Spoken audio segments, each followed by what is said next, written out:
जिल्हा परिषद मुख्यालयाच्या इमारतीवर नव्याने बांधण्यात आलेली कॅन्टीन ही महिला बचत गटांना भाड्याने चालवण्यासाठी देण्यात येणार आहे.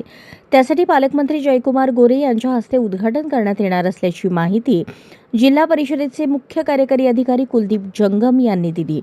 महिला बचत गटांसाठी आणखीन एक शहरातील नेहरू वसतिगृह येथे नव्याने बांधण्यात आलेल्या कॅन्टीनचेही उद्घाटन केले जाणार आहे. तसेच झेडपी मुख्यालयात नव्याने यशवंतराव चव्हाण सभागृहाचे काम केले असून त्याचेही उद्घाटन पालकमंत्र्यांच्या हस्ते करण्याचे नियोजन करण्यात आले आहे. याबरोबरच दक्षिण पंचायत समितीची इमारत बांधून बरेच दिवस झाले, परंतु फर्निचरसाठी निधी अभावी जुन्या इमारतीमध्येच कर्मचाऱ्यांना बसावे लागत आहे. ही बाब लक्षात घेता फर्निचरसाठी 75 लाख रुपये मंजूर झाले असून त्याचे काम लवकरच सुरू होईल.